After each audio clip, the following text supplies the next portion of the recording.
J'ai évité de prendre un micro, même si j'ai un peu des problèmes de dentition, mais j'ai la voix qui porte, donc oui, à part que il faut que je reste à côté de l'ordinateur pour déplacer les photos. Mais vous m'entendez? Oui. Oui, oui. Sinon on peut s'approcher alors. Vous pouvez aussi. Donc j'ai fermé la porte. Tendance à aller fermer la porte. Ouais. Oui, je vous aide.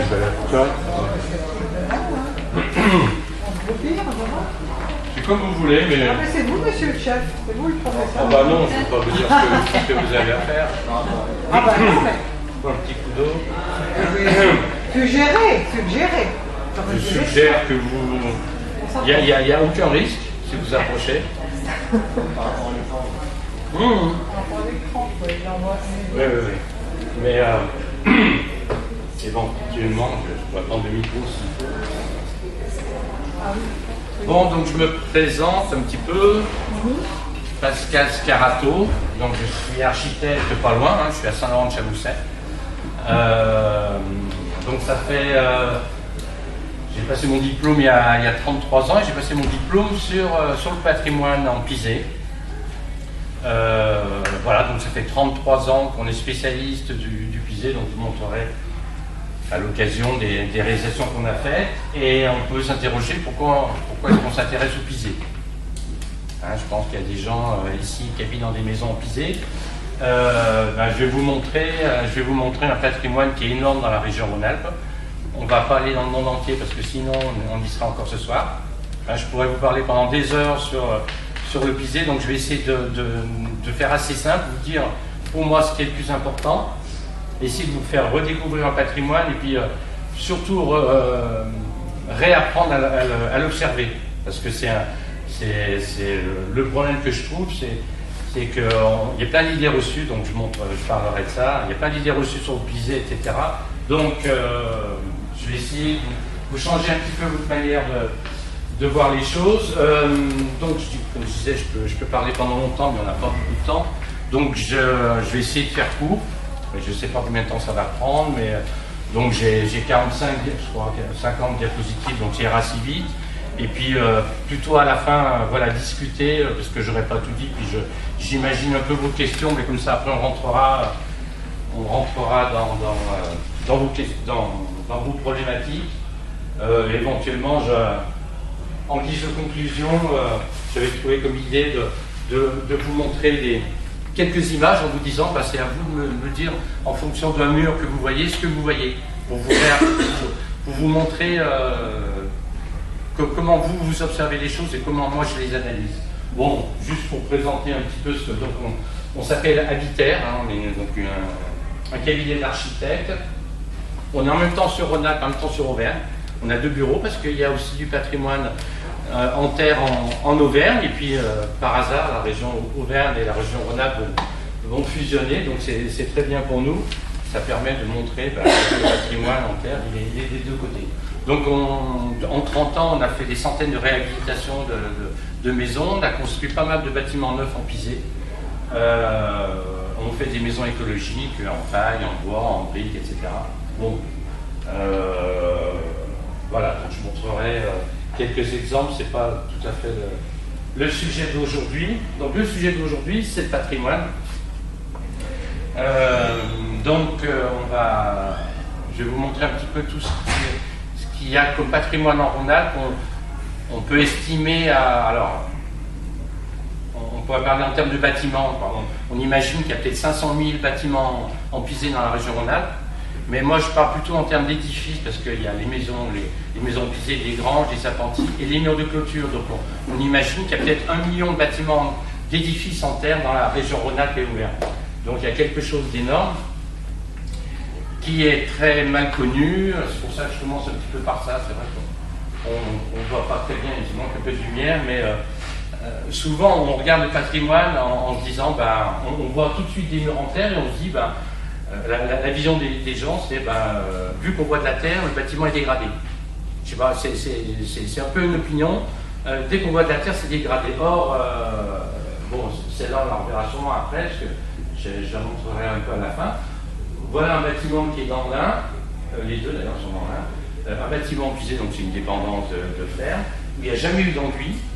Donc c'est un bâtiment qui a une centaine d'années, peut-être 150. Il n'y a jamais eu d'enduit. et en fait, il n'y a pas de dégradation. Mais simplement, pour les gens, pour vous, et puis dès qu'on voit comme ça, on dit, le bâtiment, il est abîmé. Dès qu'on voit celle du haut, l'enduit est dégradé, mais l'enduit, il a peut-être 100 ans. Donc, il a le droit d'être dégradé en 100 ans. Donc, on voit ça, et tout d'un coup, on se dit, la maison, elle est en mauvais état. Or,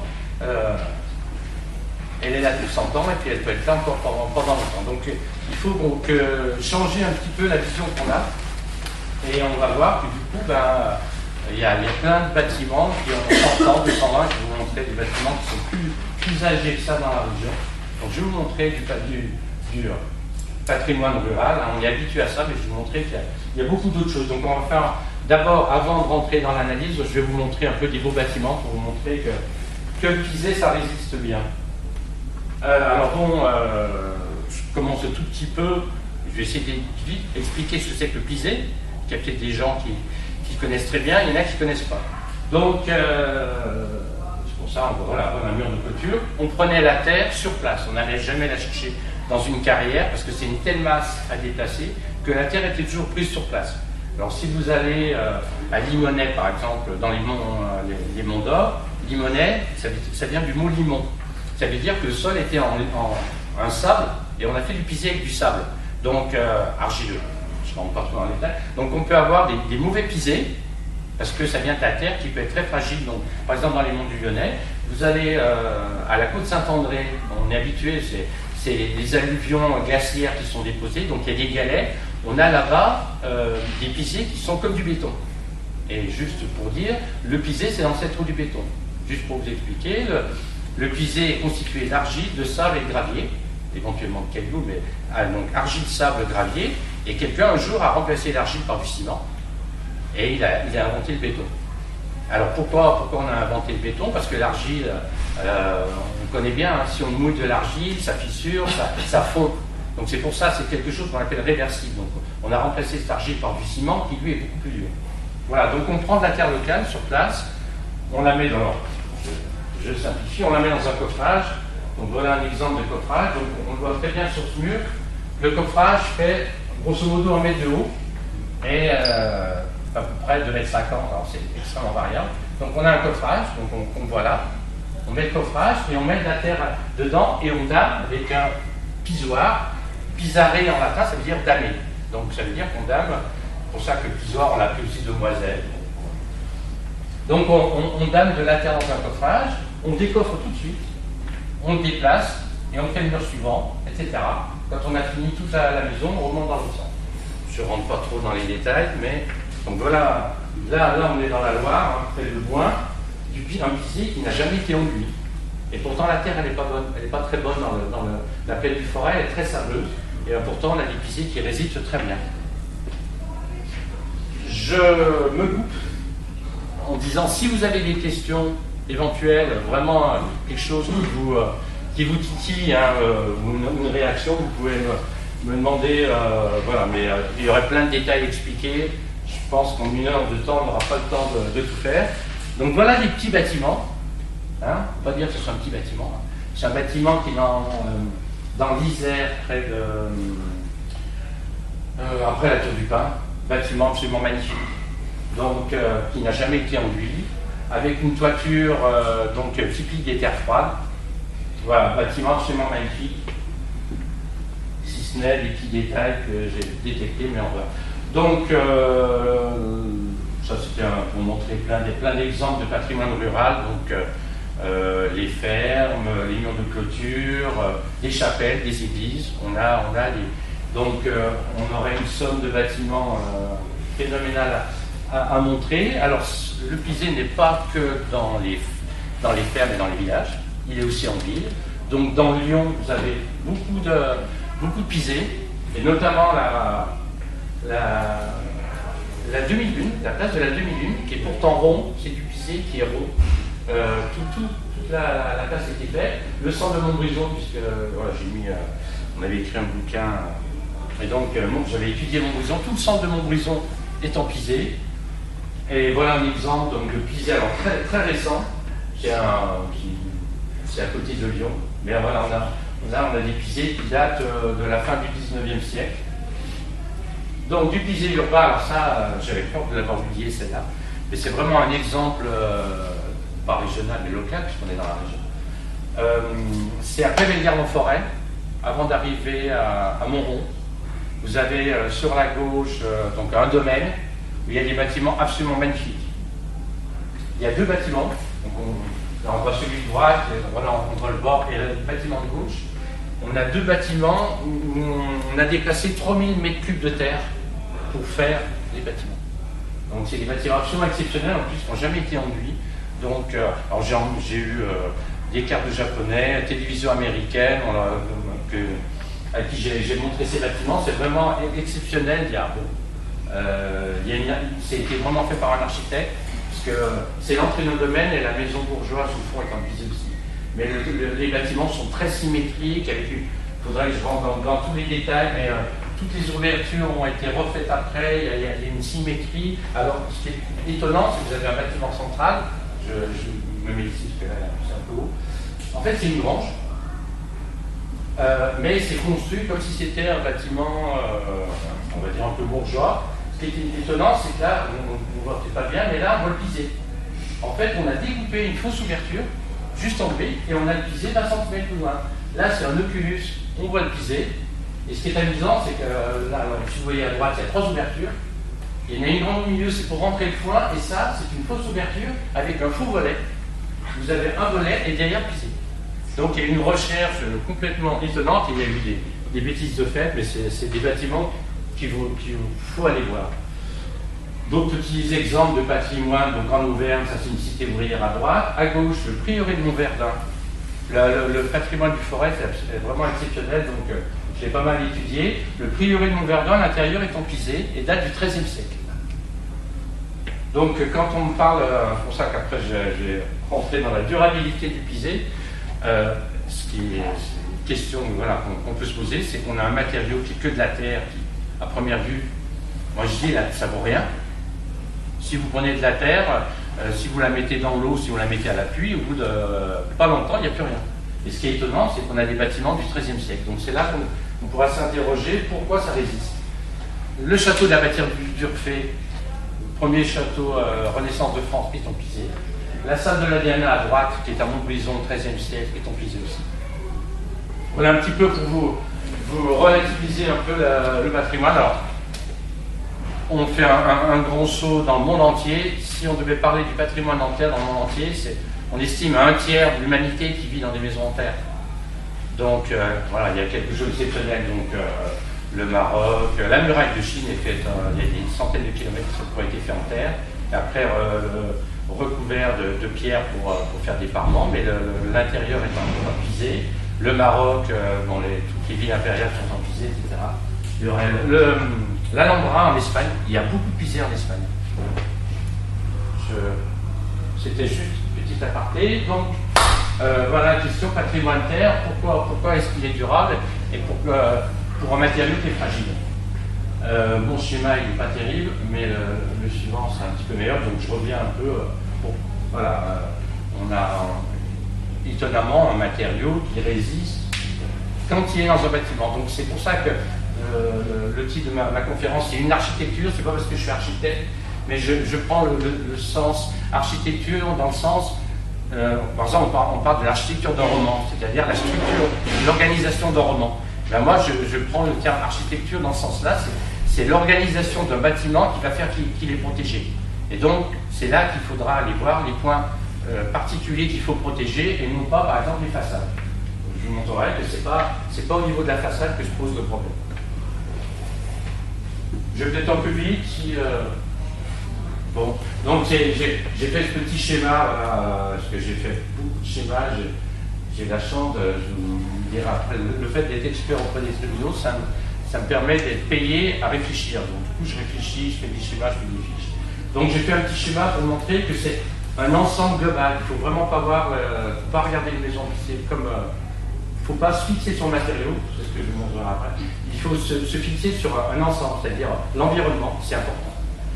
L'environnement du bâtiment, suivant ce que vont faire des voisins, ce que va faire une mairie par exemple quand elle va remonter des routes contre une maison.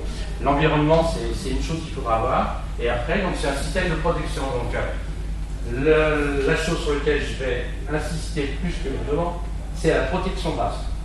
Je ne vais pas marquer ici, mais il y a une phrase qu'on entend souvent, que pour un bâtimentaire, il faut un bon chapeau et de bonnes bottes. Vous avez peut-être dû entendre ce terme-là. Donc moi, ça, je vais sauter parce que je trouve ça trop simpliste. C'est pas parce qu'il faut un chapeau, il faut un toit ok, et c'est pas là que se pose le problème. Le problème, ça sera dans la protection du bâtiment.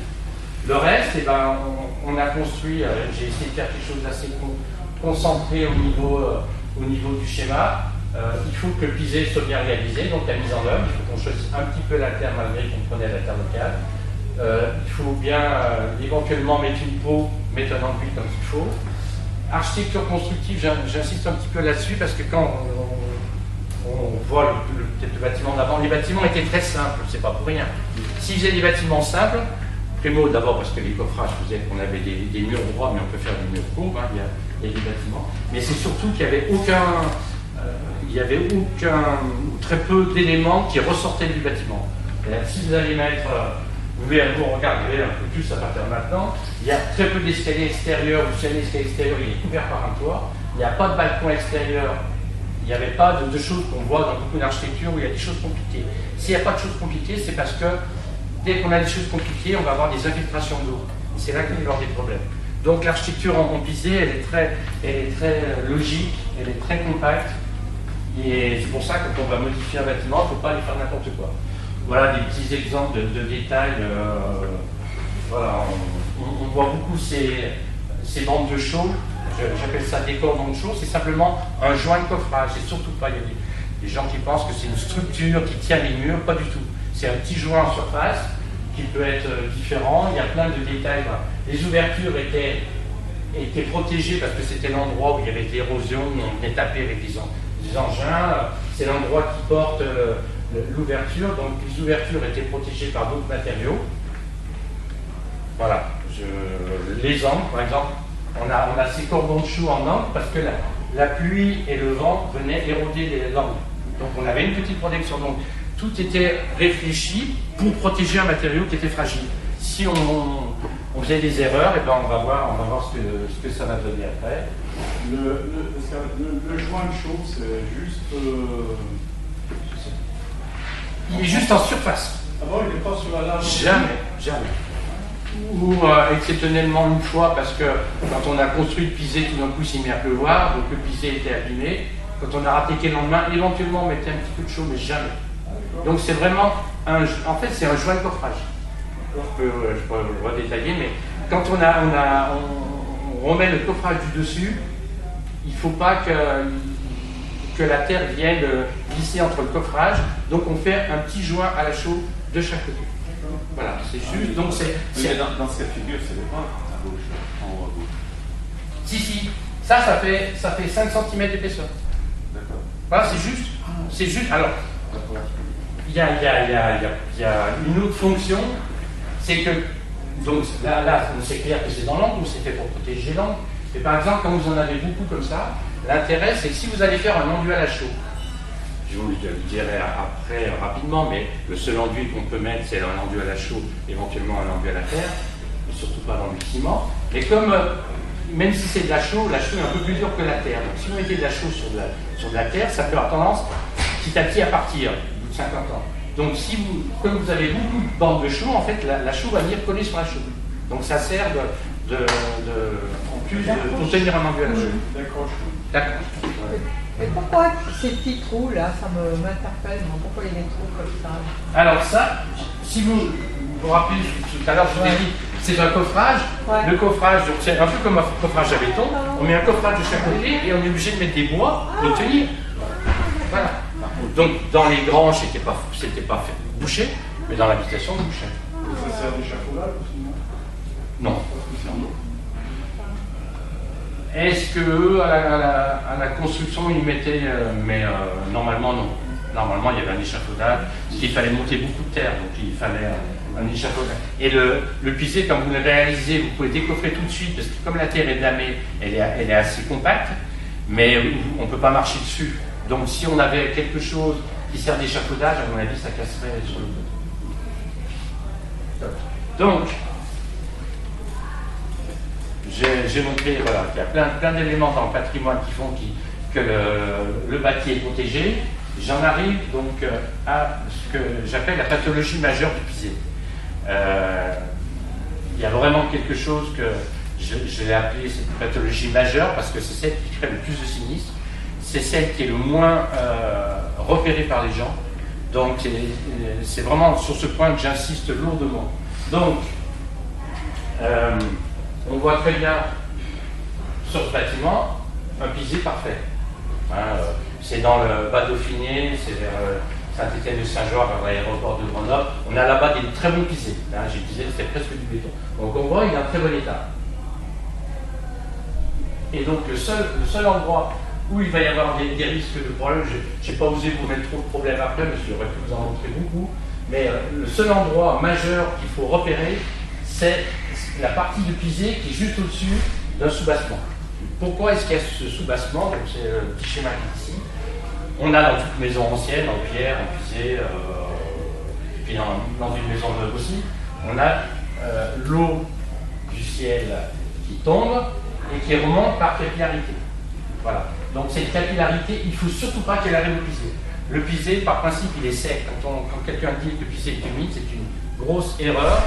Et quand il est humide, ça va poser des gros problèmes. Donc il faut absolument que le pisé reste sec. Donc l'humidité, elle remonte. Donc si la terre était ici, elle serait vite en contact avec l'humidité. Donc on a un soubassement. Donc là, on le voit, il est parfait parce qu'il est très haut. L'humidité remonte et elle s'évapore. Alors quand on dit que le mur respire, en fait, c'est surtout le soubassement qui respire. Le reste du mur, même si j'ai mis une petite flèche de perméabilité, c'est surtout là qu'il y a un problème. Voilà, donc c'est l'endroit, donc c'est le schéma d'après, qui devient un peu plus animé. Donc voilà le petit mètre d'observation qu'il faut faire. Vous avez un mur qui en haut paraît, alors il est enduit, ok, mais il paraît beau, et puis là vous avez tout d'un coup quelque chose de dégradé. Donc, je l'explique un petit peu ici. On a, alors le cas classique, c'est les routes qu'on remonte. J'espère qu'il n'y a pas trop de gens qui travaillent à la voir ici, mais tant pis. Mais tant mieux pour eux. On remonte les routes, donc c'est pour ça que j'ai marqué ici en bleu l'ancien niveau. Alors, j'ai mis, il n'y a pas de niveau intérieur, hein, c'est par exemple un mur de clôture. On a l'ancien niveau, on avait un soubassement qui était correct, et à force, on a remonté, donc l'humidité, elle ne peut plus sortir ici, donc elle va sortir, elle va aller en contact avec le pisé. Et on voit très bien le pisé qui se dégrade sur une surface extrêmement faible. Voilà. Et c'est là que se passent tous les sinistres. Donc ça, c'est mon... Alors, je ne sais pas pourquoi j'ai mis ça, mais j'avais fait. Donc, c'est juste pour expliquer le principe quand même du pisé et le principe de dégradation. Parce que quand je montre la diapo suivante, il faut que l'humidité rentre là. Et qu'est-ce qui se passe? Parce que alors, souvent on dit c'est dû à l'eau. Alors, moi je nuance un petit peu en disant ok, on a de l'eau qui rentre là, mais pour moi c'est l'humidité qui rentre. Donc quand on dit que c'est l'eau qui détruit les maisons pisées, moi je dis c'est l'humidité. Et donc je l'explique par le schéma suivant, c'est important. Alors, ça c'est le principe du pisé. C'est pour montrer qu'en fait on prend, donc on a des graviers, du sable et de l'argile, et le fait de compacter, on resserre les grains. Donc on serre les grains, et les grains qui sont serrés, si vous tirez, ça tient. Voilà. Et le principe de la dégradation humide, en fait, c'est par l'humidité, mais c'est pas que par l'humidité. C'est par les phénomènes de gel et de dégel. Le gel, vous savez bien, avec l'eau elle gonfle. Voilà. Donc si vous avez du pisé qui est humide, il va gonfler, donc les grains vont s'écarter. Mais comme il est gelé, et bien les grains tiennent encore, parce qu'ils tiennent par le gel. Le problème, c'est que c'est au dégel, donc c'est au printemps, que les murs perdent leur résistance et s'effondrent au printemps. Donc ça, c'est l'intérêt de mon travail d'expert judiciaire, c'est que j'ai analysé beaucoup de sinistres. Et dès que j'ai une maison qui tombe le 19 janvier, le 12 janvier, le 3 février, voilà, la plupart des sinistres que j'ai se situent à partir de janvier-février et jusqu'au mois d'avril. C'est le moment du dégel. Donc c'est pour ça que c'était pas mal. Et c'est pour ça que je l'ai mis en haut aussi. Sur un pisé sec, il n'y a aucun problème, parce que sinon tous les bâtiments depuis le XIIIe siècle ils seraient tombés. Donc le gel n'a aucune action sur un pisé qui est sec. Par contre, sur un pisé qui est humide, il va le faire gonfler. Et petit à petit, donc, le mur va perdre sa consistance et il va s'effondrer à cet endroit-là. Donc c'est pour ça que j'insiste sur cette zone-là. Est-ce que le pisé, au moment de la construction, est humidifié? Est-ce que quand on le compacte, on a besoin d'humidifier ou pas? Alors absolument. On va faire des pâtés de sable ensemble. On prend du sable sec. Essayez de compacter, faire un pâté de sable sec. Hein, on a tous fait ça. Si vous prenez du sable trop humide, et ben, quand vous retournez votre pâté de sable, et ben, ici, donc vraiment la consistance du pisé, c'est une terre légèrement humide. Donc on fait des tests quand on fait du pisé, on prend de la terre, on la serre à la main, on la fait tomber. Si elle reste compacte au sol, voilà, donc il faut une certaine humidité, mais peu. C'est vraiment... Voilà, donc j'avais mis ça, mais c'est un peu un complément du reste. Voilà un bâtiment, grosso modo, il a 150 ans, donc il a subi 150 hivers avec entre 5, 10, 20 jours de gel par an, et il n'y a aucun problème. Donc, par contre, parce qu'il est sec. Hop. Donc, bon, j'espère que j'ai pas trop de maisons locales parce que il y en a certains qui pourraient les voir. Voilà un exemple de grosse dégradation d'une maison en pisé à Besnay. On passe sur la route et on voit ça. Donc voilà, vous aurez tendance à dire bah, tiens, on va regarder en haut. Ne regardez jamais une maison en pisé en haut, regardez le combat. Si vous retenez ça d'aujourd'hui, je trouve que voilà, donc là tout d'un coup on passe, c'est mon collègue qui est passé, qui voit ça, donc je suis allé voir le propriétaire et donc on a cassé l'enduit pour vérifier et donc on n'a plus de soubassement. La route avait été remontée d'1 mètre. Alors vous allez voir la mairie, je dessinais, bon. Bah oui, parce qu'à mon coup à cet endroit-là, il y avait un très gros, la route faisait un très gros creux, donc ils ont tiré droit et ils ont enterré le pisé. Donc le pisé était mort sur tout ça. Donc voilà, je suis habitué à ce genre de choses et je vais aller dire aux gens, ben, là c'était un bureau, donc il n'y avait qu'une secrétaire qui était la journée dans le bureau, mais c'est à partir d'aujourd'hui, vous ne restez plus dans la maison, dans le bureau, tant que c'est pas refait. Voilà. Ah, ça là-dessus... ça peut tomber quand même pas. Ça, j'ai hélas décidé de faire une liste de tous les sinistres que j'ai pu observer moi. Donc j'ai repris des photos sur un certain nombre d'années et j'en suis à 250 exemples. Alors, ils ne sont pas tous tombés, puisqu'il y en a certaines où je suis intervenu avant. Par exemple, celle que celle que je vous ai montrée avant, était reprise. Mais hélas, il y a beaucoup de maisons, alors des fois vous voyez dans la presse, une maison, il a plu, une maison pisée est tombée, c'est la faute à la pluie. Non, c'est qu'on avait le phénomène d'avant, la maison était très abîmée, il a suffi effectivement d'une grosse pluie. Donc voilà un effondrement à Tassin-la-Milu. On est en bord de route, donc ça c'est une expertise où le propriétaire s'est retourné contre la ville de Tassin, contre la communauté de communes, etc. Ça c'est une autre expertise à Saint-Priest, on est le long de la nationale qui mène à Grenoble, et donc cette maison à droite menacée de s'effondrer. Oui, il y en a plein. C'est là que je vais relativiser, il y en a un certain nombre, mais il y a 99% du patrimoine qui est en bon état, mais rien qu'1% sur 1 million de bâtiments, vous voyez ce que ça fait. Voilà. Donc j'ai fait des fiches où j'ai, notamment pour les expertises, puisque à force de répéter qu'il faut arrêter de remonter les routes, que à l'époque, l'ancienne DDE, DDT, etc., disaient mais nous on a mis juste une petite couche. Donc on n'y est pour rien. Le problème c'est que c'est pour ça que j'ai fait ça, il y a 30 ans ils ont mis une couche, il y a 20 ans ils ont mis une couche, je simplifie, il y a 10 ans ils ont mis une couche. Alors le problème c'est que la première couche elle fait rien, parce qu'on a à peine diminué le soubassement, mais la deuxième couche fait que l'humidité qui ne peut plus aller là, ben, elle remonte un petit peu là. Donc on n'a pas encore beaucoup de dégradation, on fait une couche, ça commence à augmenter, on arrive en haut, et le bâtiment s'effondre, on dit mais nous on n'y est pour rien. Là c'est ce qu'on nous dit, on n'y est pour rien, on a juste une petite couche. Le problème c'est que couche plus couche. Hein.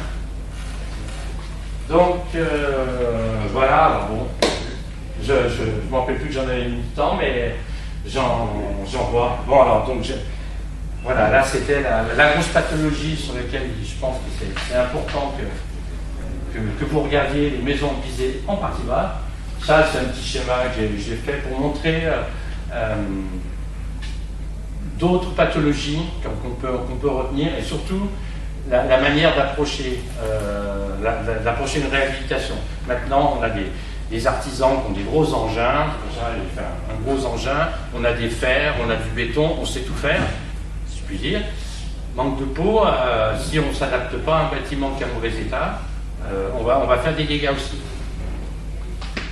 Donc matériaux, bâtiment fragile, qui a pu résister. Si on vient en disant, on fait par exemple, le cas classique, vous avez 2 pièces, et puis entre les deux, les gens veulent faire salle à manger, cuisine, séjour, donc ils disent aux maçons, vous faites une ouverture de 5 mètres pour passer d'une pièce à l'autre. Moi je dis aux gens, pour passer d'une pièce à l'autre, 5 mètres, ça fait un petit peu beaucoup. Le problème c'est que, voilà, donc j'ai plein d'exemples où des maçons ont mis des fers de 5 mètres de long. Le fer, lui, il résiste, mais le problème, c'est que les murs sur les côtés ne résistent pas. Et toute la charge qui est au-dessus va se repousser sur les murs, et vous avez les murs de façade qui vont du coup s'ouvrir, etc. Donc c'est aussi la manière d'approcher. Il y a 3 semaines, un maçon dans la Loire a fait une grande ouverture, et puis 15 jours après, il y a des fissures qui sont réapparues partout. Donc ils m'ont demandé d'analyser l'intervention du maçon. J'ai demandé au maçon qu'il m'explique ce qu'il avait fait. Je trouvais que les explications n'étaient pas très claires. Et en fait, donc il a mis des fers, seulement pour arriver à glisser ses fers, et bien, il a enlevé ses étais. Donc il n'a pas mis des étais, il a mis des étais sur les planchers, mais pas sous le mur, puisqu'il a voulu glisser ses fers. Donc du coup, quand il a glissé ses fers, il n'y avait pas d'étaiement, donc le mur au-dessus, comme par hasard, le mur au-dessus était découpé par des portes, donc le mur au-dessus ne tenait pas, donc il a fissuré. Bon, bref. Donc, vite fait, les autres pathologies, souvent on voit des fissures dans les bâtiments. C'est parce que on est sur, par exemple, là on est dans l'Ain, on est sur des terrains très argileux. Ici, pas Sainte-Foy-l'Argentière, mais ici en allant sur Souzy, etc., il y a des maisons avec 60 mètres d'argile en dessous. Donc les maisons fissurent énormément. Avec un soleil constamment. Voilà, alors les périodes de sécheresse font que les terrains argileux se rétractent. Il y a ce qu'on appelle les déclarations de catastrophes naturelles, avec notamment dans le coin, il y a eu. Donc ça, c'est aussi des problèmes importants. On le voit sur cette maison, elle était fissurée partout. Donc la solution de reprise n'était pas évidente. Celle-là, bon, je me suis occupé, elle est à quelques kilomètres d'ici. Là, tout d'un coup, voilà, toute la façade est ouverte. Mais en fait, donc c'est le terrain argileux qui s'est rétracté et la maison est descendue. Mais donc c'est en expertise, moi j'interviens en privé, on va dire, pour le propriétaire. J'ai bien expliqué que là on est en pisé, mais que c'est une maison pisée, mais le problème c'est pas le pisé, c'est le problème de la fondation et de la partie, comme c'était une étable, le bas était en pierre, comme la maison est descendue, les murs en pierre se sont ouverts. Complètement, donc le mur est complètement fissuré en bas, mais c'est pas un problème de pisé. Donc il n'y a pas que les problèmes de pisé à voir, il y a aussi le reste du bâtiment. Je parlerai pas trop, alors bon, il y a quand même quelques petits sinistres, mais c'est quand même voilà le genre de sinistre qui est hélas donc que j'ai appelé l'effet piscine. Vous avez une réhabilitation et donc la toiture est à refaire. Vous voulez éventuellement faire des dalles béton, donc qu'est-ce que fait le maçon? Il enlève la charpente et il coule sa dalle béton. Donc du coup l'exemple, on le voit un peu sur la gauche. Vous avez plus de toit, on coule une dalle béton et vous avez 4 murs avec une dalle béton. Il pleut, donc j'ai appelé ça la piscine. C'est pour ça que j'ai appelé ça l'effet piscine. Il pleut, les murs se trempent. Le charpentier dit j'attends qu'il arrête de pleuvoir pour venir. Et le jour où il vient, il gare son camion pour décharger la charpente, la baraque tombe. En fait, donc si vous voulez imaginer, donc vous avez la dalle, les murs, ça s'emplit d'eau, et donc c'est un peu le mur se trempe à cet endroit-là et il s'effondre. J'ai eu plusieurs cas, dont des immeubles à Lyon où il aurait pu y avoir des morts. Donc ça, c'est aussi quelque chose à faire attention pendant les travaux. Autre exemple, propriétaire bien intentionné, il a une porte là, donc il remplit, il fait une terrasse, et il remonte 3 mètres de terrasse, et le pisé, grosso modo, il est 70 cm en dessous de la terrasse. Donc ce que je vous disais par rapport au soubassement en pierre, on n'a plus du tout de protection. Et donc le mur se sape sur toute la largeur. Donc bon, c'est lié au pisé, mais c'est lié aux travaux qu'on va faire. Quand je vous parlais d'environnement, tous les gens qui remontent des terrasses, qui remontent des routes, etc. Ça c'est un autre cas, mais pas loin, à Valais, une maison en pisé qui a fait son temps, mais qui est encore là. Et tout d'un coup, la mairie décide de refaire. Et donc vous avez des engins énormes et qui viennent et qui compactent le sol avant de faire le bitume. Et la maison, elle a fait comme ça. Voilà. Donc travaux de l'environnement, c'est un petit peu important. Sujet épineux des enduits. C'est pas terrible comme photo, mais tant pis. On dit beaucoup que l'enduisement, c'est pas bien sur le pisé. Je dis ok, mais c'est pas ce qui. On analyse que ça. On dit oui, l'enduisement c'est mauvais sur le pisé. Bon, on voit bien, on a l'enduisement, on a des remontées d'humidité. Mais moi je relativise complètement la chose, parce que je dis c'est pas ça qu'il faut regarder. Il y a dans la région, notamment, peut-être un peu moins ici, mais pas mal, mais surtout dans le bas de Dauphiné, vers Bourgoin, Voiron, il y a eu beaucoup de maisons qui ont été enduites au ciment. Et bien, il n'y a aucun problème. Le problème, c'est qu'un jour, il y a une maison qui tombe, avec un enduisement, elle tombe, on dit c'est la faute à l'enduisement. Non, c'est la faute au problème de remontée d'humidité avec les routes, les sols qui ont été rehaussés, une terrasse, etc. L'enduisement ne va pas améliorer la chose, mais ce n'est pas l'enduisement qu'il faut regarder.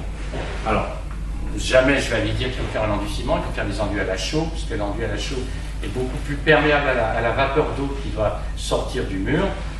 L'enduit à la chaux est beaucoup plus tendre, donc on met un enduit tendre sur un support qui est tendre. Si vous mettez un enduit ciment qui est plus dur, c'est comme une carapace. Donc dès que le mur va chauffer avec le soleil, et ben la carapace va se tendre et ça va arracher l'enduit ciment. Donc c'est pour ça que les maçons mettaient un grillage, parce que l'enduit ciment n'était pas adapté. Normalement, il ne faut pas mettre de grillage, et depuis 2012, il y a des règles qui sont sorties sur les enduits qui disent que c'est interdit de mettre un grillage. Le problème, c'est que ces règles ne sont pas diffusées, donc aucun maçon ne le voit. Donc c'est un petit peu désolant, il y a un manque d'informations là-dessus. Alors, moi je dirais, par rapport aux pannes d'enduit, il vaut mieux pas d'enduit qu'un mauvais enduit. Je vous montrerai sûrement d'autres maisons où le pisé il est apparent, il est à peine érodé. Si vous demandez à votre maçon, il va dire bah oui, il faut faire les enduits parce que lui ça va lui faire un marché. Mais si le pisé est en bon état, il n'y a pas besoin de l'enduire. On peut laisser, vaut mieux s'occuper du reste. Il y a suffisamment à faire que. Bon, ça je vais passer vite là-dessus, mais c'est quand même des cas que je rencontre assez souvent. Donc ça c'est pas loin, c'est à Sources-les-Mines. Une maison en pisé contre laquelle va se faire un immeuble qui est en train de se faire. Le problème, c'est qu'une maison en pisé, elle n'a souvent pas beaucoup de fondation. Et là, vous allez faire un immeuble avec sous-sol, simplifié, donc on va creuser contre les bâtiments et on va passer sous les fondations du bâtiment. Et après, la plupart du temps, les ingénieurs et architectes font un mur en béton contre. Donc on va poser d'autres problèmes parce que le mur ne respirera plus, etc. Donc c'est souvent quelque chose, on fait appel à moi régulièrement pour ce genre de problème maintenant, parce qu'il y a beaucoup d'immeubles à Lyon qui ont des maisons en pisé. Bon, l'expertise judiciaire, je vais passer là-dessus, mais... On ne peut rien faire de toute façon. Si cet immeuble se construit, on ne peut rien faire. Alors, à Sources-les-Mines et puis à la tour de Salvagny juste à côté, je me suis occupé de deux cas comme ça. Si vous revenez en arrière, l'immeuble est en train de se construire, mais il y avait l'immeuble, on va dire, il était plutôt là, et là, ils allaient faire un local médical. Le maçon a refusé de faire les travaux, et ils ont annulé la partie bâtiment contre le voisin. Voilà, donc suite un peu à mon analyse, etc. Et l'autre bâtiment à la tour de Salvagny, j'ai rencontré l'architecte avant qu'ils aient commencé le chantier, avant qu'il ait affiné son projet. L'architecte m'a dit qu'il connaissait un peu le pisé. il m'a demandé tout ce qu'il fallait faire pour éviter les problèmes. Et j'ai fait une liste de toutes les choses. Et il a suivi toutes les choses que j'ai fait. Et du coup, on a quasiment pas de problème. Il y a des problèmes de chantier après. On arrive avec une grosse pelle mécanique pour poser toute la maison. Donc, mais au niveau de la conception de l'immeuble, il a fait, par exemple, le cas classique, c'est que le voisin fait un toit terrasse contre votre maison pisée. Voilà, donc la terrasse étanchéité, elle va tenir 5 ans, 10 ans, 15 ans, mais dans 15 ans, ça va fuir ou ça va se boucher, pas d'entretien, l'eau va se remplir et comme par hasard, elle va se déverser contre le mur en pisé. Donc là, c'est une catastrophe. Bon, l'expertise judiciaire, je vais passer là-dessus, mais ça, voilà, ce que je disais tout à l'heure, c'est que ça me permet de pouvoir analyser plein de cas différents et par exemple, cette maison là à droite, il y a eu un premier effondrement. Ils ont fait appel à un maçon, et quand le maçon est intervenu, eh ben, il a fait effondrer la deuxième partie, la troisième partie de la maison. Il a effondré parce que le maçon n'a pas fait ce qu'il fallait. Il a voulu, sans analyser le reste, il a voulu faire une fondation pour remonter un mur en béton. Donc il a creusé avec une pelle mécanique et tout le reste s'est effondré. Voilà. Ah oui, oui. Bon, c'était qu'une branche, mais bon, je passe là-dessus. Alors, je vais vous montrer un petit peu des exemples de restauration un petit peu qu'on a faites. Donc, il faut dire un petit peu, voilà, les choses qu'il faut faire. Ça, par exemple, c'est un bâtiment public qu'on a fait à Roanne, au lycée agricole de Roanne, Charvet. On a réhabilité un énorme bâtiment visé, donc on a fait des angles à la chaux. On a bien gardé le sous-bassement, qui a été refait à la chaux. On évite la viande dure dessus. Comme ça, on est sûr que le bas du mur respire. Voilà, on a fait un certain nombre de choses. On peut reprendre des bâtiments, et je reprends des bâtiments très dégradés. Pour simplifier, je dirais, il faut vraiment, c'est pour ça que je fais beaucoup de diagnostics, il faut vraiment faire le diagnostic d'un bâtiment. Voilà, j'ai fait des centaines de diagnostics de bâtiments, celui-là il est tout près d'ici, ça c'est dans l'Isère. Voilà, on a un bâtiment qui est bizarre, qui a une forme qui est bien en train de se déformer parce qu'il est en train pas de s'effondrer, mais de se tasser au milieu. Donc je vais faire une analyse globale, éventuellement faire des sondages et surtout aller voir le bas du mur. Donc on voit le bas du mur.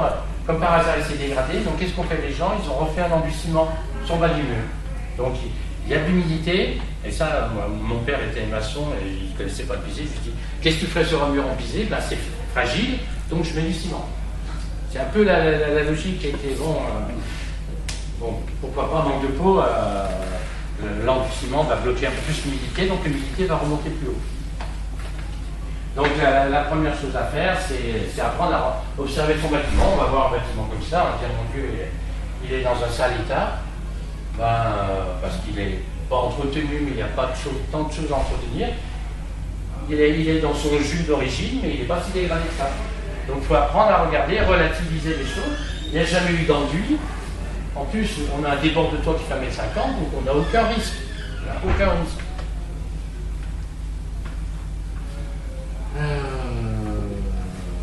Bon, mais des fois il y a des risques.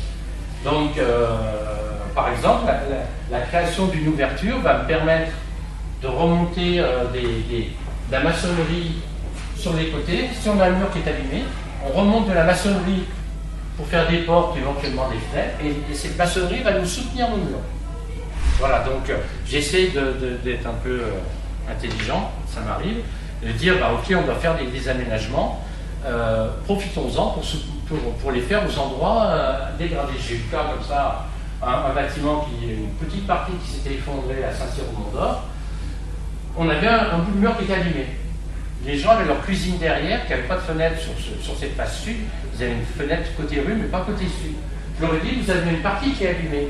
Plutôt que reboucher le trou, je vous fais une fenêtre. Ils m'ont dit, mais c'est merveilleux. On peut faire, voilà, là on a fait une fenêtre dans la cuisine, on pourrait faire une porte. L'intérêt, c'est que les poteaux, ce qu'on appelle les jambages, les côtés, servent à porter les murs. Petite chose en passant, puisque ce que je fais là-dessus. 99% des cas, et moi, pendant un certain nombre d'années, j'ai fait ça, de faire des ouvertures en béton. Parce que, voilà, comme on appelle le pisé, on fait des ouvertures en béton. Le mur en pisé, il tenait déjà lui-même s'il est en bon état.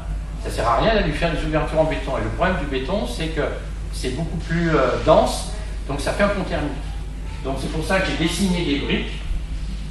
Remonter des jambages en briques, ça coûte des fois moins cher faire en béton, et c'est bien meilleur au niveau thermique. Ou en bois. Ou en bois, monsieur. Ou en bois, bien sûr. Oui, oui, oui. Ou en bois. Alors, autre cas particulier, encore dans le coin. On réaménage les bâtiments agricoles. Hein. Maintenant, le problème du bâtiment agricole, et c'est un problème que j'aurais dû relier à la pathologie majeure du pisé, rappelez-vous, l'humidité, c'est les problèmes des sels, du salpêtre. Voilà, on les voit. Qu'est-ce qu'on fait? On passe un placo devant. Le problème de ces sels, c'est vraiment particulier au pisé. Alors, déjà, c'est pas bon pour la santé, hein, je vous le dis. C'est quand même pas terrible de vivre dans une maison où il y a. Donc, les sels viennent des excréments des animaux, les tables, les cueries, etc.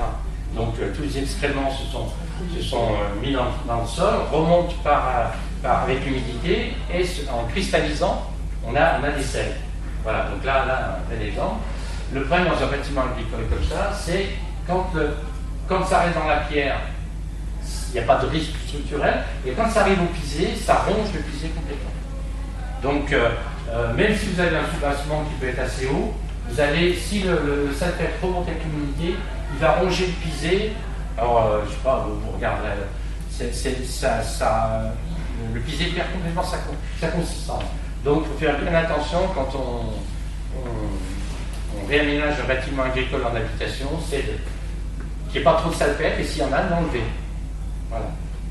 Donc là-dessus, je pourrais en parler longuement, mais c'est un gros problème aussi. C'est peut-être pour ça que chez nous, où on a plus de pierre, le soubassement, il montait jusqu'au plancher de la tente. Alors souvent, on avait effectivement des états des écuries où on avait tout le rez-de-chaussée qui était en pierre. Ouais, voilà. Mais pas tout, hein. Pas tout. Hein. Donc, des exemples de restauration, donc ça c'est un outrotier, une maison qu'on a restaurée, voilà, j'ai fait du plan, et puis les gens, c'est une maison qui est assez connue. Un autre exemple, la Mai, il y a des gens qui connaissent ça. Ça c'est un autre exemple amusant, c'est à côté de Vienne, où c'est un journaliste, un couple qui avait cette maison et qui voulait garder le pisé apparent. Donc on a laissé le pisé apparent à l'intérieur. Ça peut être une très, très belle décoration gratuite, c'est l'intérêt. Au lieu d'aller chercher un décorateur, bon, il faut que le pisé soit en bon état, etc. Mais ça peut se faire. Bon, là, on peut faire plein de choses en restauration. Donc là, j'ai cherché à amener de la lumière. C'est pas des choses particulières. C'est une très grosse restauration qu'on a fait en Auvergne. On peut restaurer des très gros bâtiments. Ça, c'est à Haute-Ivoire, c'est pas loin. Où on a restauré ce bâtiment, on a fait une extension et on a fait un mur en pisé. On a repris la terre de la grange qui était à côté. On a déplacé qui était en ruine, on a pris la terre et on a fait un soubassement en pierre et on a remonté un mur en pisé que le maçon de Haute-Ivoire, j'ai appris à faire du pisé à ce moment-là. Ça là-haut, c'est un exemple dans la Loire, voilà. J'ai pas mis avant, j'en ai un autre exemple qu'on voit avant. Voilà, donc là, la petite ferme avant, c'était assez, petite ferme, c'était pas si petite, et en fait, donc après, après travaux, l'intérieur, ce que j'essaie de faire, c'est de pas, plus on modifie un bâtiment, plus ça coûte cher. Plus on modifie, plus on a des risques, de faire des trous, etc. Je parlais des grandes ouvertures, donc là, moi, j'ai essayé d'insister au niveau des gens en leur disant, parce que souvent on dit, on aligne les fenêtres, il y a une porte et une fenêtre comme ça, je vais pas dire la fenêtre, on la met ici. Si vous la déplacez de 50 cm, c'est comme si vous créiez une nouvelle fenêtre. Ça vous coûte le prix de l'ouverture. Donc on a essayé de conserver, donc vous voyez, Vous voyez là-bas, tout a été conservé, sauf ça, ils ne voulaient plus de briques, ils voulaient du bois. Donc ils ont insisté, alors que ça c'est une ouverture plus récente, il date du 19e, donc ça a été remplacé par une fenêtre, par une ouverture en bois, et on a juste créé une petite demi-lune là-haut. Et après on a aménagé le reste, là il y avait un porche, on a aménagé en habitation, on a créé une terrasse ouverte ici, et là pour amener de la lumière, donc c'est un peu ce qu'on a ici, le problème de la maison c'est d'amener de la lumière, donc au lieu de faire des fenêtres un peu bêtement, j'ai découpé le pisé, et j'ai fait un balcon qui est en retrait, et du coup à l'intérieur du balcon, on a fait tous des portes-fenêtres, et on amène de la lumière dans une maison qui n'en avait pas. Donc c'est là un petit peu que quand on a une analyse globale sur un bâtiment, on peut arriver à savoir ce qu'il faut faire. Où est-ce qu'il faut amener souvent c'est amener de la lumière. Mais, donc voilà d'autres exemples.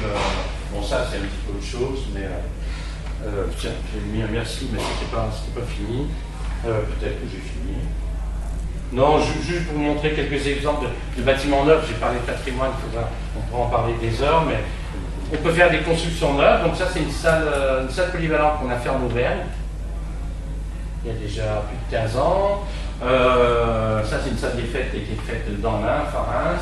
Ça c'est des bâtiments sur l'autoroute en cours qui ont été faits à côté entre Fort et Montrond. Ça c'est une maison neuve écologique, en même temps pisée, avec une véranda au sud. Donc on peut faire, mais bon, voilà, l'exemple à gauche j'avais mis.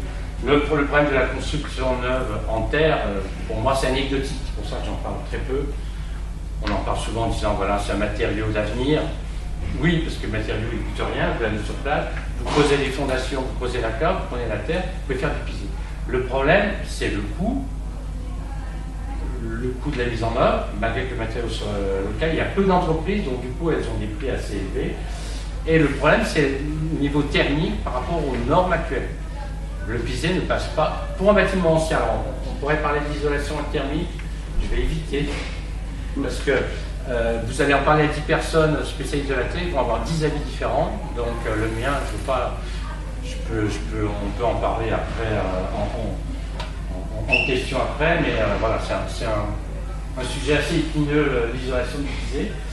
Donc du coup, en construction neuve, ça se fait peu. Alors l'idée qui n'est pas que régionale mais qui est mondiale, c'est de faire, au lieu de faire des bétons avec du ciment, c'est de faire des bétons avec de la terre. Donc ça se rapproche du pisé, c'est entre le pisé et le béton de ciment, en fait, on coule de la terre, et l'intérêt c'est que ça coûtera moins cher, ça coûtera le prix d'un mur en béton, ça coûtera beaucoup moins cher qu'un mur en pisé. Donc ça, là-dessus, au niveau mondial, il y a des gens partout qui travaillent sur ce sujet-là. Donc ça, c'est un exemple qu'on a fait, que mon collègue en Auvergne travaille là-dessus aussi, pour essayer, avec une centrale à béton, de prendre de la terre, de la mélanger avec éventuellement un tout petit peu de ciment ou un petit peu de chaux, si possible avec rien, et de la couler directement. Mais on voit qu'il y a d'autres exemples qu'on a fait, maison pisé courbe aussi à Biarritz. Ça, c'est un bâtiment en Auvergne. Je passe là-dessus. En guise de... Voilà, on va essayer de terminer. Je ne sais pas si j'ai... Je sais pas au niveau timing, il y a l'heure. Oui. Midi, ça fait 1 heure. Normalement, j'avais 1 heure. Donc, en guise de conclusion, c'est vos questions. Je crois que j'ai assez parlé. Donc maintenant, c'est un peu à vous, si vous avez des remarques. Et si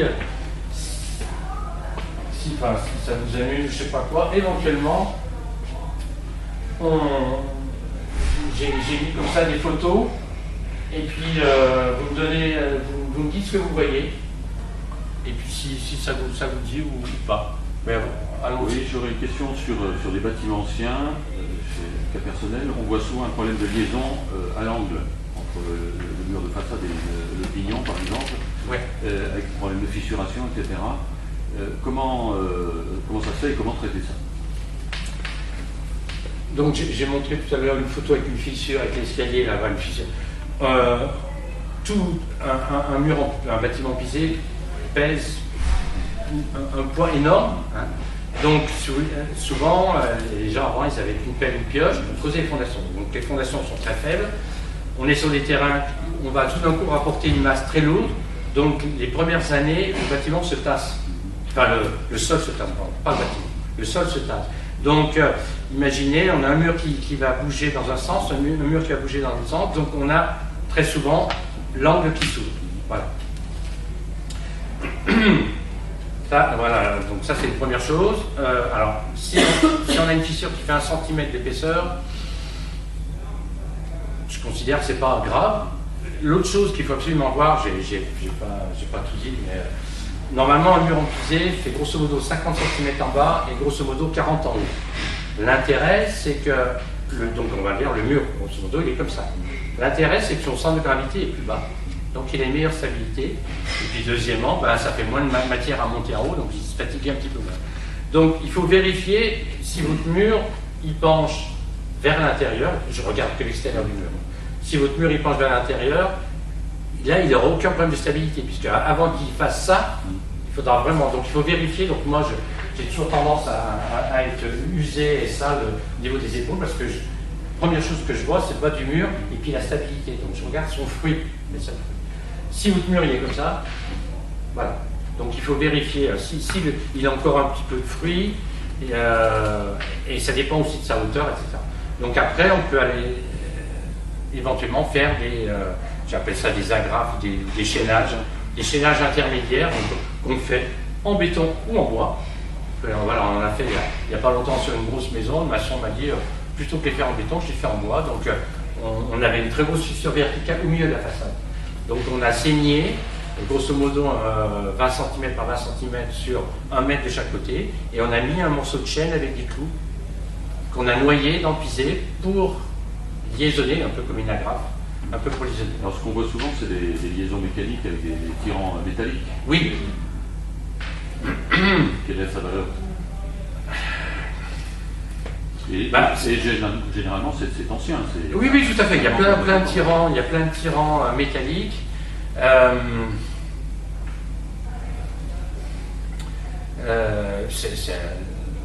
Moi, j'en vois plein, mais souvent les murs, ils ont cette stabilité et on vient rajouter un tirant. Donc ça, pour moi, ça ne sert à pas grand-chose. Voilà.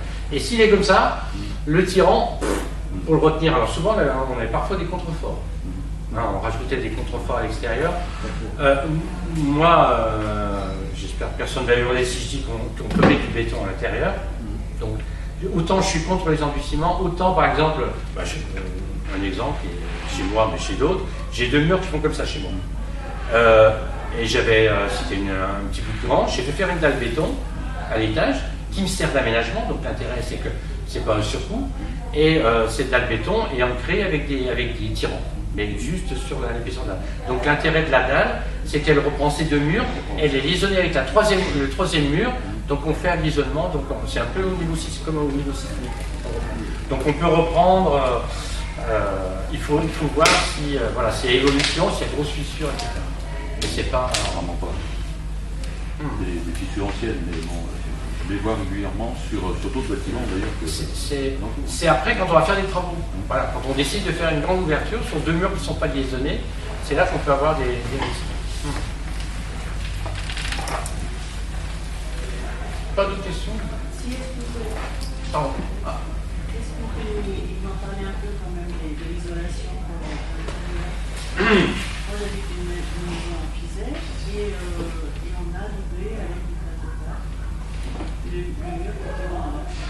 D'accord. On voit quand même quelque temps un peu d'humidité dans les coins. Alors, un certain nombre d'intégristes de la Terre disent que la laine de verre, placo, c'est mauvais pour les murs en pisé.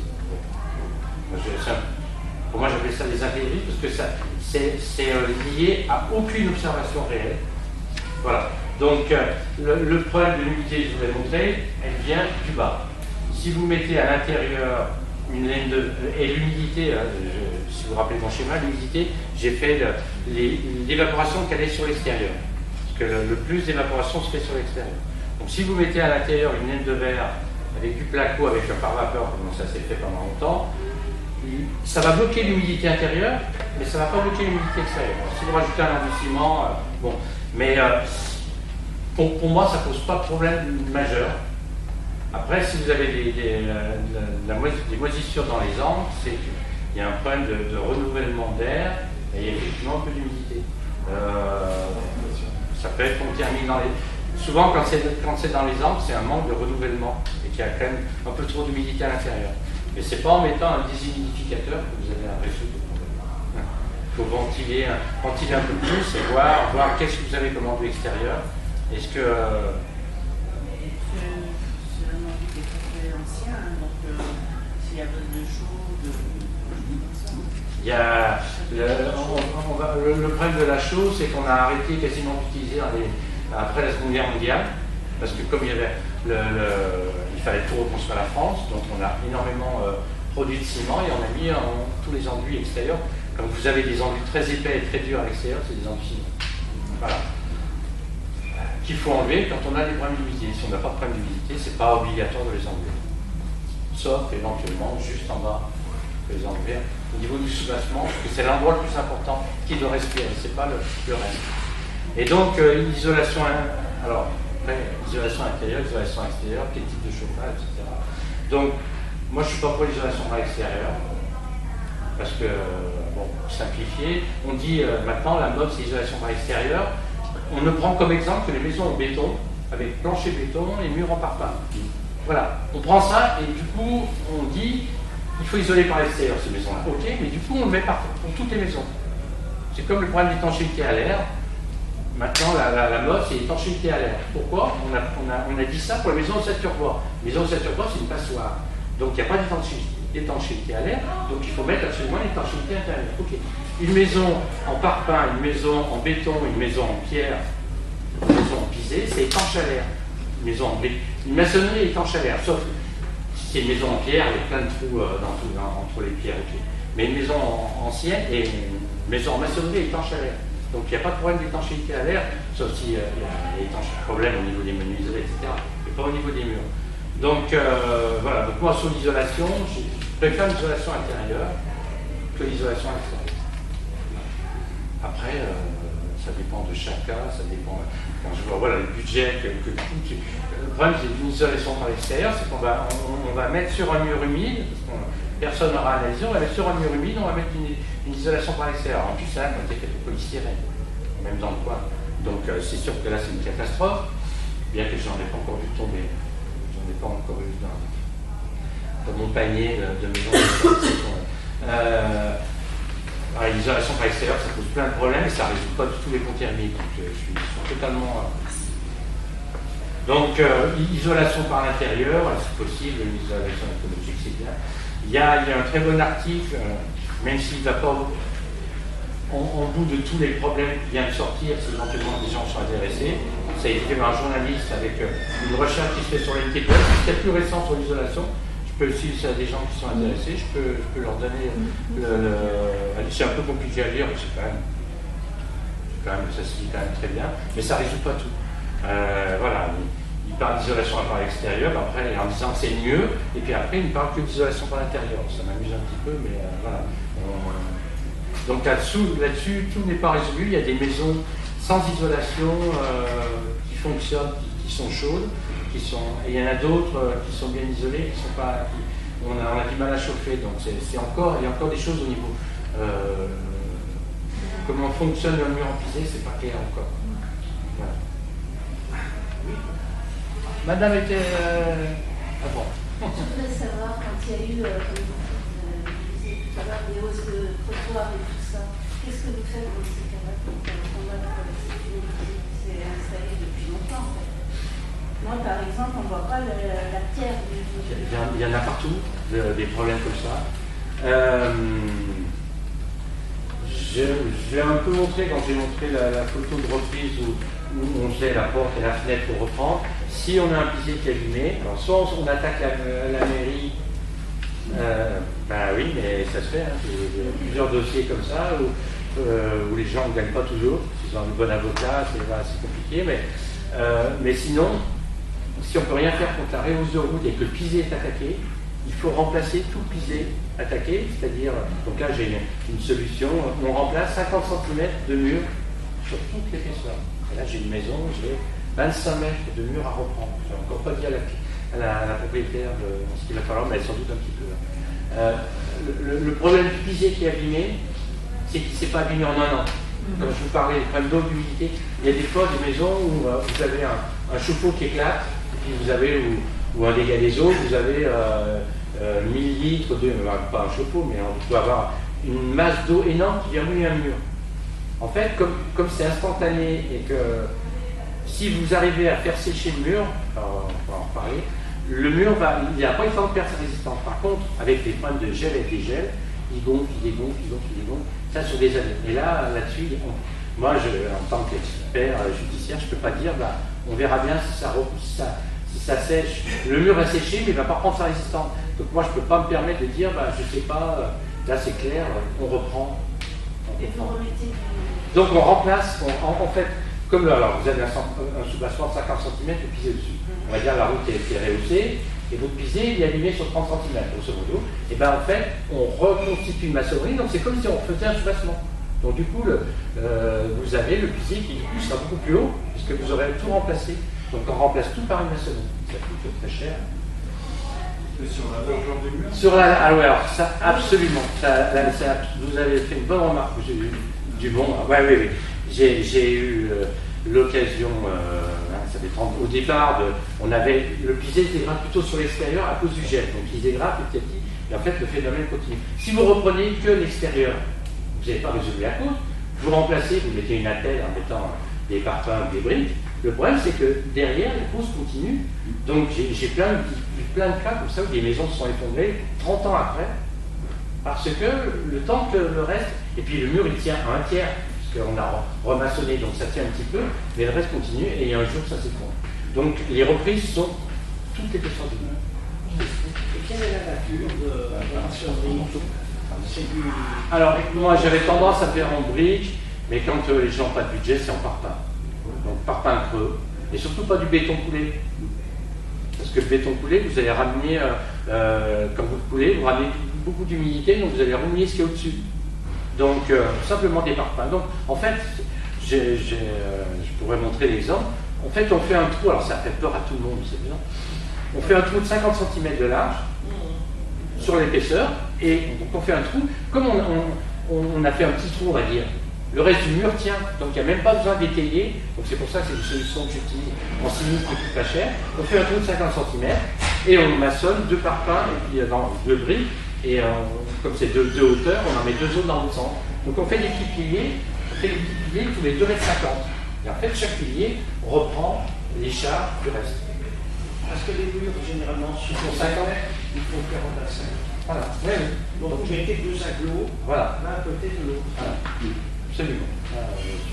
Et vous les épicez à quoi? Au ciment ou à la chaux? La chaux. Et la dernière question que j'avais à vous poser, il semblait que Pizet ait un bon coefficient thermique. Et vous disiez que ce n'était pas de nature à être satisfaisant du fait de la nouvelle réglementation. Voilà, pour la construction neuve. Pour un bâtiment existant, il n'y a pas de règle qui s'applique. Mais pour un bâtiment neuf, si on fait un mur en entier de 50 cm, il faut rajouter au moins 15 cm d'isolation d'un côté ou de l'autre. Donc ça, déjà le mur en pilier coûte cher, en plus il faut rajouter un isolant. Donc pour du neuf, c'est pas valable. Alors revenir au coefficient, on le sait très bien, c'est l'inertie qui est importante dans une mur pilier, ça garde la chaleur quand on a chauffé, etc. Mais en soi, dans ce qui est isolant dans la laine de verre, c'est l'air qui est coincé entre les... Voilà, donc c'est...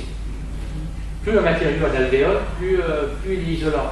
Le pisé, c'est un matériau compact, donc c'est pas isolant. Mais par contre, c'est une très forte inertie, donc ça fonctionne un petit peu différemment. Mais et il y a des gens qui ont des maisons pisées qui ne sont pas isolées, qui ont un poêle à bois et qui se chauffent sans problème. De plus, c'est un matériau qui est relativement confortable.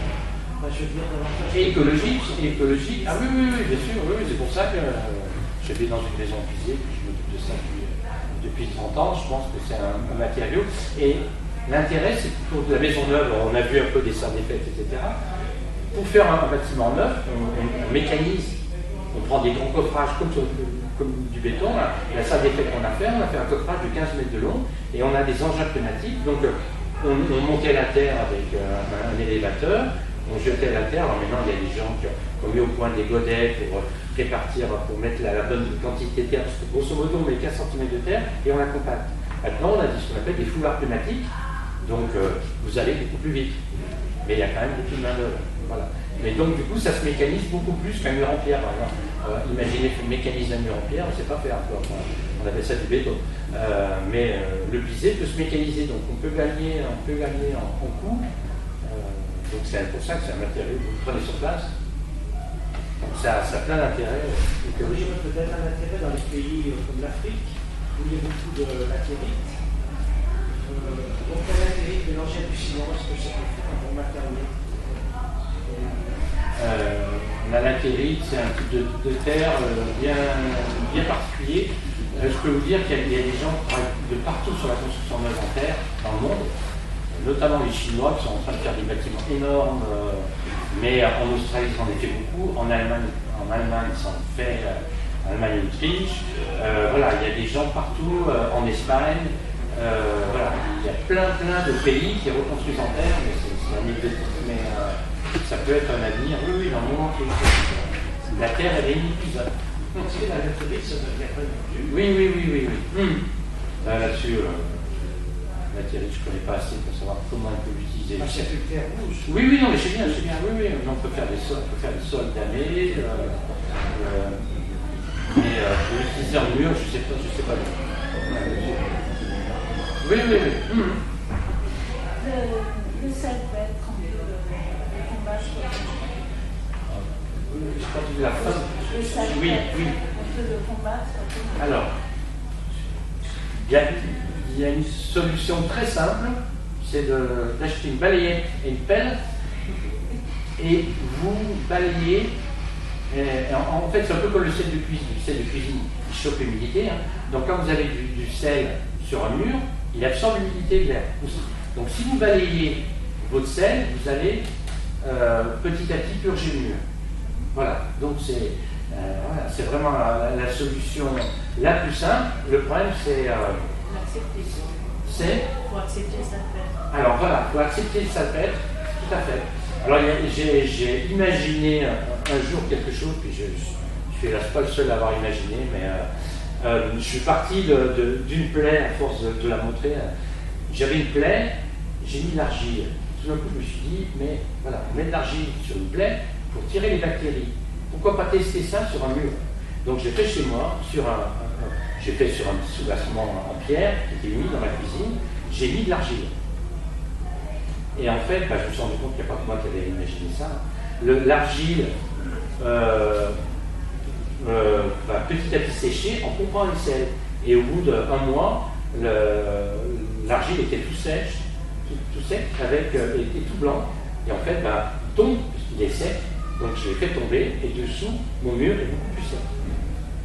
Donc j'ai fait une fiche, parce que j'ai écrit un bouquin de fiches, et j'ai fait une fiche, j'ai appelé ça l'enduit sanitaire. Avec Théo de Zora, j'ai fait un jeu de mots là-dessus. Et en fait, je me suis rendu compte qu'en monument historique, ils font ça pour nettoyer les pierres calcaires qui ont de la pollution.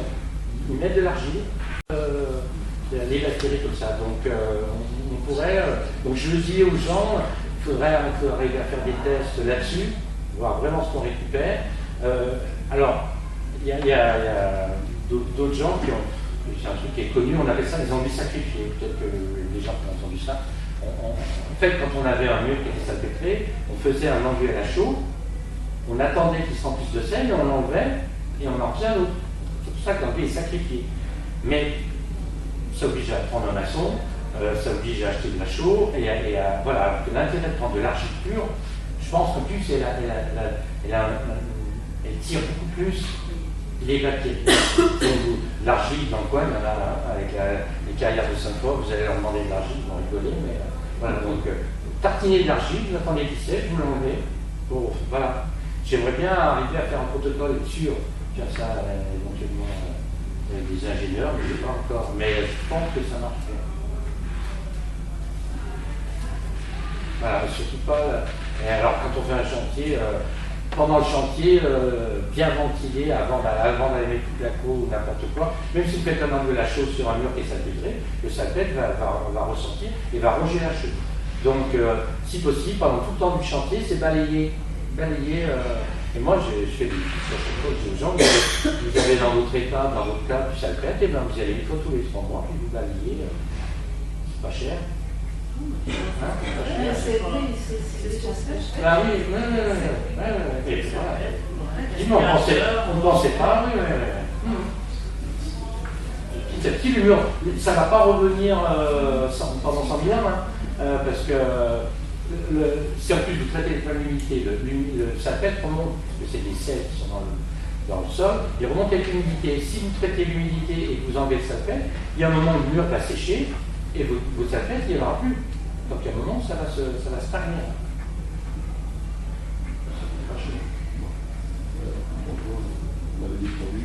Ah oui, on met un endurcissement et on augmente, ou alors il y avait des peintures au plomb, ou les feuilles de plomb qu'on mettait, ça c'est une catastrophe. Ah ben voilà, on remonte le problème plus haut, c'est encore plus grave. Voilà. Oui, il ne faut pas de grillage pour un mur extérieur. C'est moins bien aujourd'hui. C'est le pisé en lui-même qui sèche, qui s'effrite. Oui, mais alors, normalement, il ne s'effrite pas en épaisseur. Alors, ça dépend si vous avez vraiment un très mauvais pisé. Mais voilà, normalement, vous le brossez et vous faites un enduit à la chaux le plus mince possible. Le problème, c'est qu'on a voulu, alors souvent, quand on est très dégradé, et en plus, les murs étaient comme ça, le maçon dit, je vais vous redresser. Donc, en haut, il met 10 cm. En plus, 10 cm d'enduit-ciment, ça fait entre 100 et 200 kg. Hein. C'est énorme le poids. Donc si vous faites un enduit à la chaux, mince, il n'y a pas besoin de grillage. Et alors on peut rajouter des fibres.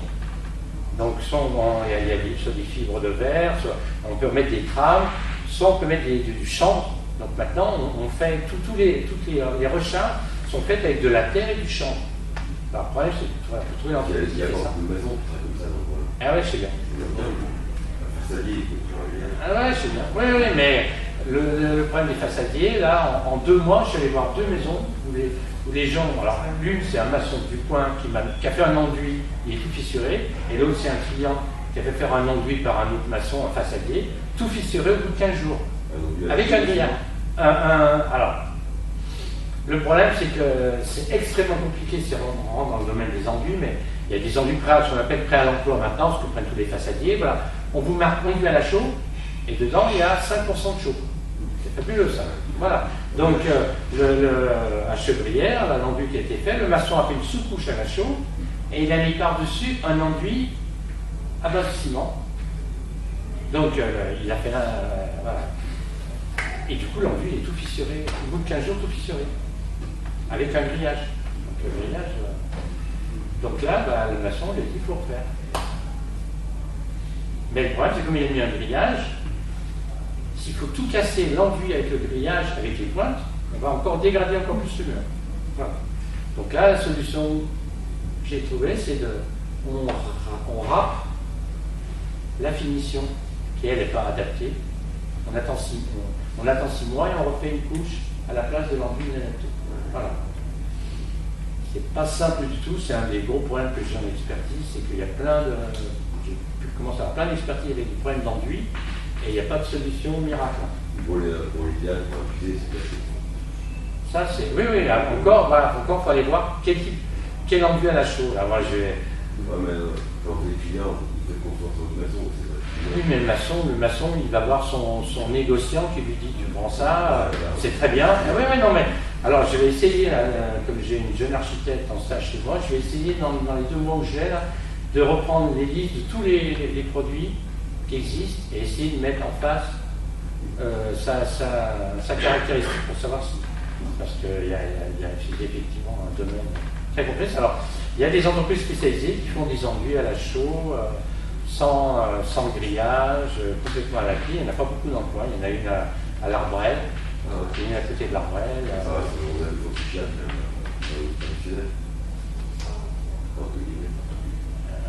Voilà. C'est un peu le risque. Oui, oui, alors, peut-être éviter de faire les ennuis.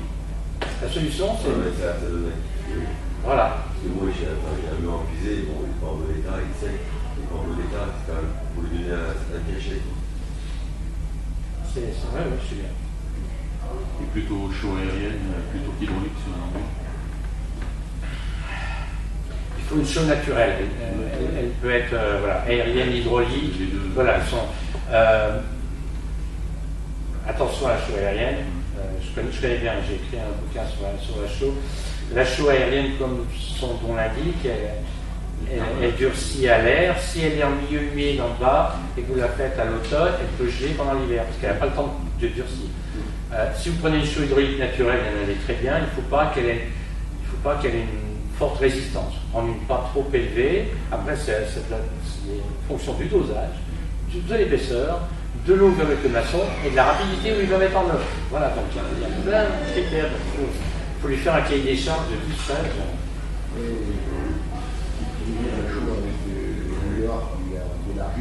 Ah oui, oui, oui. Ben là, on vient de faire une maison pas loin d'ici. On a fait pour l'instant 300 mètres carrés d'enduit chaud. On a réutilisé la terre à piser qu'on a utilisée en partie avec du sable pour le colorer. C'est simplement coloré. Et du coup, on a une couleur un peu ocre, comme voilà.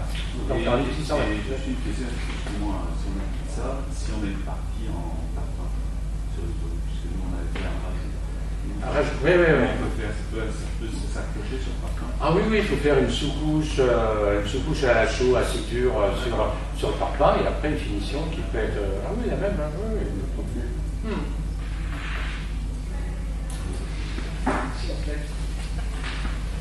Il existe des bureaux d'études qui travaillent sur de manière à faire évoluer justement la construction en terre. Alors, il y a pas mal de choses en Rhône-Alpes qui sont, mais le problème, c'est que c'est un peu éparpillé et puis ça se tient un peu dans les pattes entre tous. Hein. Mais si vous voulez, ceux qui sont à l'initiative du renouveau de la Terre, moi j'étais formé par eux, c'est à Grenoble, ils s'appellent Cratère, ils sont connus au niveau mondial, ils travaillent dans le monde entier. Cratère, C-R-A-T-R. Cratère, comme un cratère, à part qu'il y a deux airs. Ils sont sur Grenoble, voilà. Oui, oui. Mais ils sont universitaires. Ils sont, voilà, donc c'est pas des praticiens. Voilà. C'est théorique.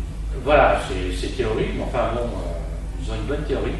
Sur le patrimoine, pas trop, ils sont plus construction d'œuvre, donc les matériaux ils connaissent parfaitement. Et donc ils forment pas mal de gens sur le patrimoine, ils forment.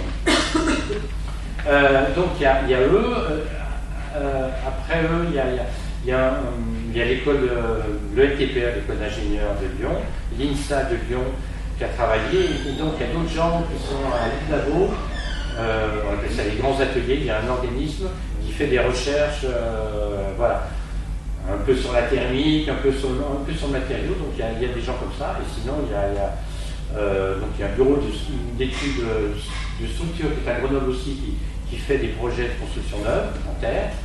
Et puis il y a des artisans un peu partout. Enfin, l'idée c'est de faire évoluer, de pouvoir, puisque j'ai des projets en Afrique, au Cameroun, donc, avec le secrétaire assez riche, de pouvoir faire des maisons avec ce matériau. Il faut aller voir le cratère à Grenoble si ils ont plein de projets comme ça. Nous, on fait des projets en France, on a assez à faire en France. Voilà, on a fait des bâtiments publics. Il y a eu des essais à Saint-Étienne de faire des parpaings en terre. Le problème, c'est que les parpaings en terre étaient faits par des fabricants de parpaings de ciment. Donc pour eux, faire des parpaings en terre, c'était faire de la concurrence à eux-mêmes. Donc du coup, ça ne s'est pas développé.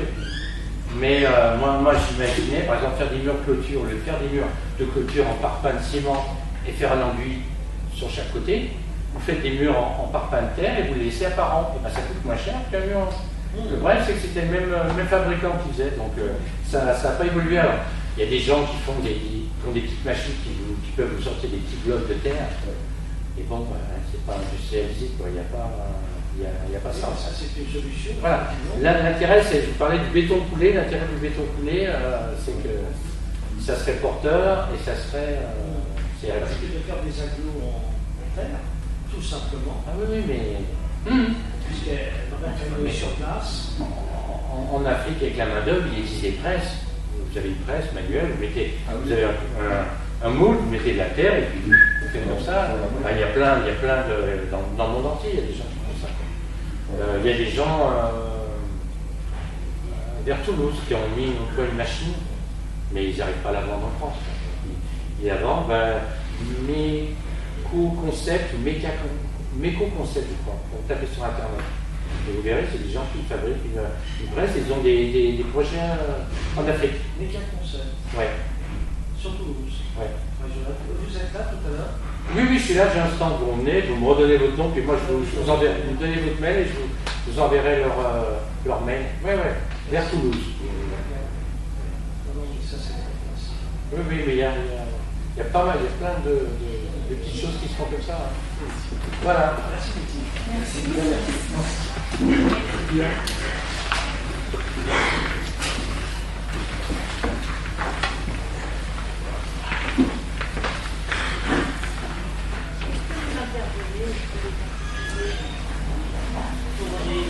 Je l'ai même pas dit, mais je fais 750 diagnostics de maison. Donc j'en fais.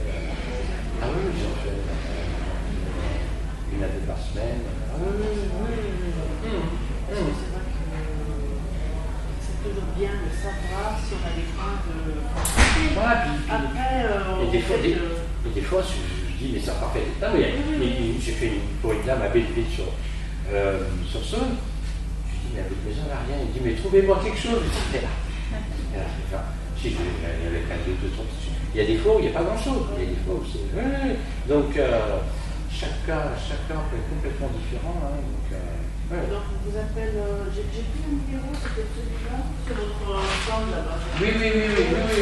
J'ai un truc, mais je ne veux pas dire mon nom au départ. Là, il y a le téléphone à Saint-Laurent. Ah oui. Vous êtes à Saint-Laurent? À Saint-Laurent, oui. C'est super.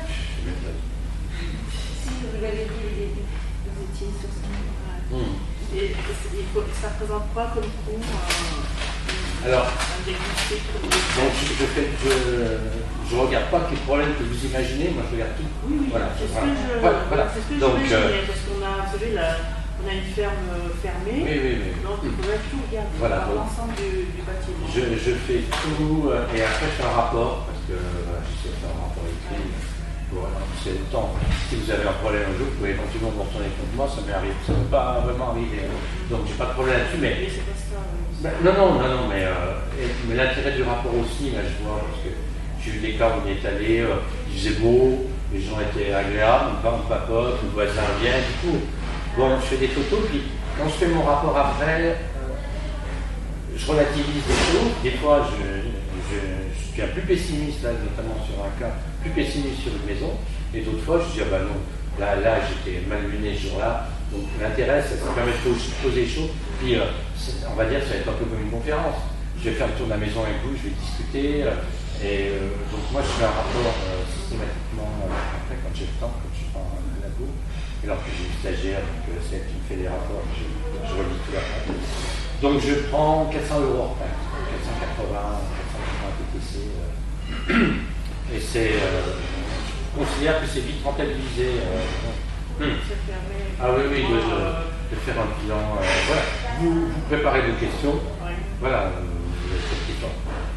Pour les plans d'isolation, je pourrais pas parfaitement, mais voilà. Sur la construction pisée, parce que en plus on ne sait pas si on a du piège partout, parce qu'il y a une façade variable, du béton en bas. Oui. Donc on ne sait pas si. Alors, après, j'ai des moyens d'observer, de savoir, de détecter les choses, mais après, par exemple, une maison qui était tout doublée en placo à l'intérieur, je ne peux pas deviner. Donc, si j'ai un doute sur telle chose, je dis, on fait un sondage. Donc, ça peut être à l'intérieur ou à l'extérieur. Quand j'ai un problème à l'extérieur, on découpe l'enduit et on va aller voir l'état du pisé, un peu comme je disais. Voilà. Donc là, sur une maison, il y a des problèmes. On en a fait 10 sondages. Et 10 sondages, 9, 8 ont montré des gros problèmes, 2 ont montré un problème beaucoup plus simple. Mais là, la dame, il va falloir que je lui dise qu'il faut reprendre tout son mur en fonction de son budget. Mais bon, elle est un peu prévue. Donc après, éventuellement, quand il y a des... Quand il faut aller plus loin, je fais une fiche où j'explique ce qu'il faut faire. À côté du rapport, je fais une fiche en disant qu'il faut faire tel sondage, telle reprise. Et éventuellement, j'ai un maçon attitré. Mais le problème, c'est que je trouve tellement de choses qu'il n'est pas tout à fait dans le coin, dans l'un et dans l'autre. Donc j'ai un maçon attitré pour faire tous mes sondages, etc. Mais sinon, ici, on va trouver un autre. C'est l'emprunt mur.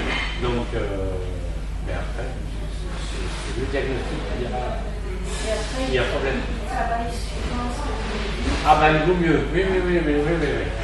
Là, j'ai une maison qui s'est effondrée, j'ai eu en expertise judiciaire. Un mur s'est effondré, mais j'ai détecté qu'il y avait 2 autres murs qui étaient morts. Donc, le problème, c'est qu'on fait un architecte qui a dit on remonte le mur. Et voilà, les deux autres, oui, alors, le maçon en plus, il sait très bien parce que le maçon qui a été pris, je vais expliquer ça. Donc, je vais voir ce que ça donne, mais il risque de se prendre la maison sur la tête s'il ne reprend qu'un mur. C'est ça, le problème, c'est que les gens ne croient pas. Moi, j'arrive et je vois un mur qui est tout gonflé, je dis la maison est en train de s'effondrer. Les gens me regardent, ils me disent là, non. Autant ça peut résister très bien, si ça peut être tout le temps, ça peut aller. Voilà, c'est 180.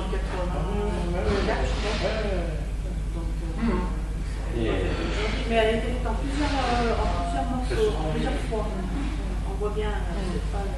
Oui.